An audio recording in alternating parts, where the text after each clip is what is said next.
playing well, he'll blame something else, which is what you want from a manager. You don't want your manager going out like Mourinho did and saying like, my center backs aren't good enough. And I think him and Ollie do that both to a detriment because it makes them seem like they're deluded. But I mean, I don't think any Liverpool player will tell you that Klopp is a bad manager or any of them have a problem with him. And I think it's the same with Ollie. But then if you go to Spurs or United when Jose was there, obviously he had a problem with Pogba. Obviously he had a problem with Martial. Obviously he had a problem with Dele. With Dele now. Yeah, with Danny Rose, and he had a problem with Ndombele at first. So I mean, clearly, when your manager is like, it makes them seem really stupid whenever they're saying like, oh, it was the wind's fault, like the wind was blowing, like the other team didn't have the effect of the wind as well. But it makes them seem stupid. But I kind of respect it because then your players still are like, okay, yeah, like, and then sometimes if your players listen to that, they're probably like, yeah, okay, definitely. It wasn't completely our fault. Like we know we played bad, but we know that we. On the other side, but on the other side, they're also probably thinking like, I'll fight for this dude for covering my ass on this. Exactly. Know? Yeah. Which is what you gotta respect. And when people say that, like I get it with Klopp because he's just way too ridiculous about it. But with and I mean I get it with Ollie too. But I don't think that either like. Them saying that is like how they actually feel, which is what people believe, and it's more obvious with Ollie too, because with Klopp he'd be like it was the wind and just look dead into the camera, but with Ollie you can see him kind of like looking around, like making it more clearly that like you guys saw what happened. I'm not going to say it though. And it's his demeanor.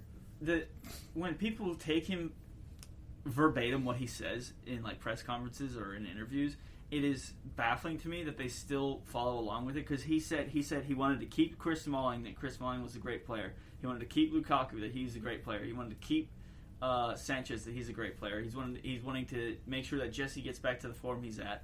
Like, is that the only way you can say that though without causing any really bad press? No, yeah, it's straight up lying to them. But then like look at Mourinho, and the second that he didn't get his center backs, he goes, yeah, Chris Smalling isn't good enough. Phil Jones definitely isn't good enough. Eric Bailly came in and he gets injured all the time, so there's no point in United even having him. And then Lindelof was bought for him. Like he bought Lindelof, and he was like, I don't even really like Lindelof. So, I mean, you can take Mourinho at face value for that, but when Ollie is saying one thing and then clearly doing something completely different, I don't know how people still think that he's being for real. Mourinho saying that about the center backs is 50% of his firing. So, Ollie's saying that, I think it's to save face and to save bad press while also handling it in the back room. I'm sure I'm sure that talks of Lukaku leaving happened prior to Ollie saying he's staying. Yeah. You see what I mean? Oh, yeah. Like, it was already disclose that, like, hey, Lukaku, you're on your way out. I'm going to tell the press that you're here because I don't want any shit going either way. Yeah, because remember when he was still a United player, and I think United had a game like 2 or 3 days later, he left and went back to Anderlecht in Belgium. Mm-hmm. So, like, clearly there was a problem there. And then I think the final nail in the coffin was when he posted all the running times, and he was like, everyone's saying that I'm the slowest player. Well, look at this, and he was the fastest player. And then he kind of threw Luke Shaw under the bus because he was told to go 50%, and he was slower than Mata. Who was Shaw in that video? Like, it was the fastest player down to the slowest, and it was like Lukaku, Rashford, Martial, and then the middle was like McTominay, Pogba, and then the end was like De Gea, Mata, Luke Shaw. It's probably right after injury. He's probably recovering, if I had to guess. It was probably because he had too many McChickens that morning or something. But I'll give it to Luke Shaw. He has done phenomenal the past few games, and I hope he keeps up that form. But the thing that's annoying about him is his laziness. That is the only thing that upsets me about him. You can't cry about his laziness and praise his crosses at the same time. You can't. I won't let you. Bruno, best player in the world right now, for sure. If he doesn't win the Ballon d'Or, it's rigged. I was watching something on Ribery the other day, too. His 2012 season. won everything there was to win, broke a couple records, and then Ronaldo came second in La Liga and didn't win a Champions League, like Ribéry. And Ribéry still did not. And, he also had most goals and assists for France in that year's Euro. Yeah, I know. Yeah, and I mean it's clearly robbed. It's clearly been. I mean, Lewandowski should have won it. What was it last year? That Messi won it. I think Messi won it last year. No, they didn't have it last year. Oh, that's right. Which is still like, what year was? It's not like they didn't play. Yeah, and then the year that Modric won it was like he had an okay World Cup, and other than that, I mean, they had to pick a steady medium between Messi and Ronaldo. They were trying to not do them. Yeah, and but Modric shouldn't have been the dude. Who should have won then, if not Modric? That season, I think it's Lewandowski. He's consistently always won everything, and I think that year they got knocked out of Champions League when he was injured. So, I mean, Lewandowski in the past like 4 or 5 years has definitely been at least third best player. Maybe the best player, because I mean, last year Ronaldo had an okay season. They got knocked out of Champions League pretty early, and I think he got like 36 goals in 36 games, which is still insane. And Messi had a really bad year. And then the year that Messi came second and Van Dijk came third and Modric won, I think Ronaldo obviously he was injured or something for that season, and then Messi did like kind of okay, and then Van Dijk was definitely the best center back in the world, and I think honestly maybe Van Dijk should have won, yeah, actually. But then the years before that, even when Messi won it, the year before that, he didn't deserve to win it. Neither did Ronaldo. I like their stats have been going down slowly, like not like they just drop off, but their stats have clearly been going down, and Lewandowski's has kind of been like staying solid for that same amount of time. So like they're just dropping down, and they're finally like meeting Lewandowski's, but he's still staying consistent while Messi's just dropping down. I think he's taken like 100 shots this year in La Liga, and he's only scored 12 goals, which is kind of not very messy of him. Yeah. Yeah. And then obviously right now, I mean, looking at Mbappe play, I think that game against Barcelona this week, I don't want to say it's a fluke because he's done it before, but the team has to be built around him. So when Neymar comes back in for PSG and the team is like about Neymar again, I don't think you're going to see a performance like that from Mbappe again. Did you see that the stats of it was Mbappe has the most goals in the Champions League at 18, 19, 20, 21, and 22. However, Haaland he obviously can't beat the 18 and 19. Yeah, but he's on course to beat the 20, 21, 22 most goals. I mean, how many goals does he have this season? Haaland? Yeah, in 18. Champions League. No, that's total. Oh, that's all time. Yeah. I think this year he was tied with Marcus Rashford. Marcus Rashford, I think, had 5. Yeah, now he has 6. 7. Haaland has 7. Rashford has 6. Yeah. Dude, I've and Messi wasn't even on that chart until age 21. Yeah, just to put that into perspective. Yeah. Benzema was though. He was on at like 19, but he was scoring goals for Lyon. Yeah. But this comes to the conversation that we had like a long time ago is now that Haaland and Mbappe are having these insane seasons at 18, 19, 20, 21, 22, when they're 27, 28, 29, 30, are they still going to be the same player? Or are they going to drop off like Rooney did? Are they going to Rooney or Ronaldo? Is that what you're saying? Because if anything, Marcus Rashford is on track to be Ronaldo and Messi, right? The way that his career's gone so far, it's literally the same trajectory as Ronaldo's as of right now. And Mbappe's and Haaland's is the same as Rooney's. But Rooney was up here at first, and then as his career, he went down. You know what I mean? You said whose was on the same as Ronaldo's? Rashford's. His stats are literally the exact same as Ronaldo going into Ronaldo's season where he first got 30 goals. So okay. Like next year, if Rashford gets 30 goals, it's literally the same exact thing.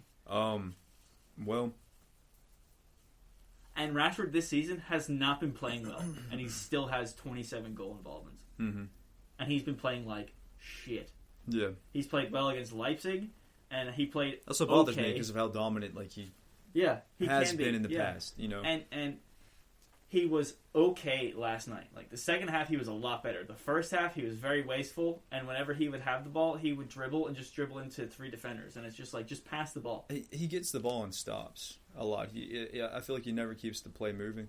Unless it's like a counter in the box, he'll keep it moving. Yeah, but agree. Whenever he gets it on the side, he just sits there with his back to the line and weighs his options instead of I will say, sometimes when he does that he's stopping and looking up for Bruno to make that run into the box, which I think United have scored like 4 goals off of that so far this season. I know he scored against Everton that way when Bruno got that flicked header. That I think it should have been Rashford's goal because I think it barely hit Bruno's head, like it flicked off of Bruno's hair. And then again the other night, I mean the first goal, that's kind of irritating. Like, for that, if Rashford's that fat, so put Juan Mata where Rashford's playing. Then if you're going to do that, I agree. But I mean, like you want Rashford taking people on down the line. If you're the fastest at the club and you're not being fast, Dan James paced 5 times yesterday. I'm not saying play like Dan James, but I'm saying if you're that fast, use it. I agree.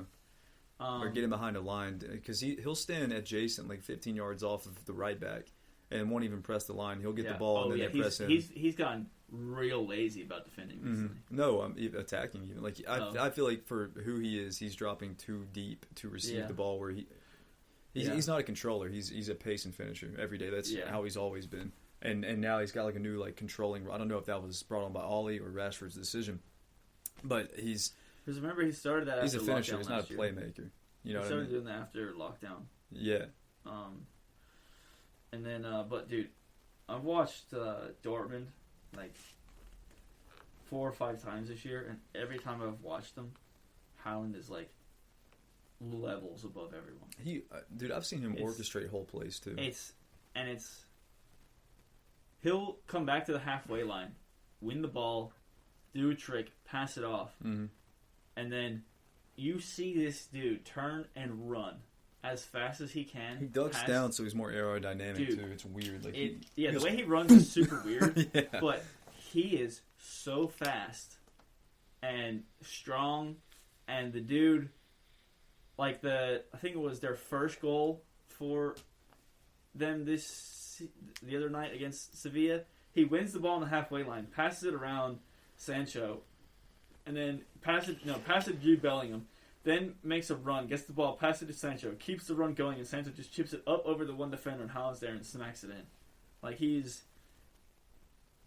if you watch him, I've never seen a player play like him before, and I'm hoping that if someone buys him, I don't think anyone's going to buy him this summer because I think it's going to be an astronomical amount to get him when you can buy him for $75 million not this summer but the summer after.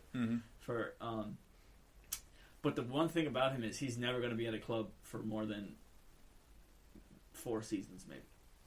So it's like, do you want to get him now while he's banging and maybe he has a injury where he doesn't do as well in the later in his career, or do you want to wait for him to mature more and then become like just an out and out finisher? He's leaving after this season. I don't think he will. Dortmund aren't getting Champions League. That could be a fair point. But I don't think if Dortmund don't get Champions League, then he will. But if Dortmund don't get Champions League, they're going to sell more than Sancho. Yeah, I mean they're already wanting to sell more than Sancho. I think they want to sell Akanji as well.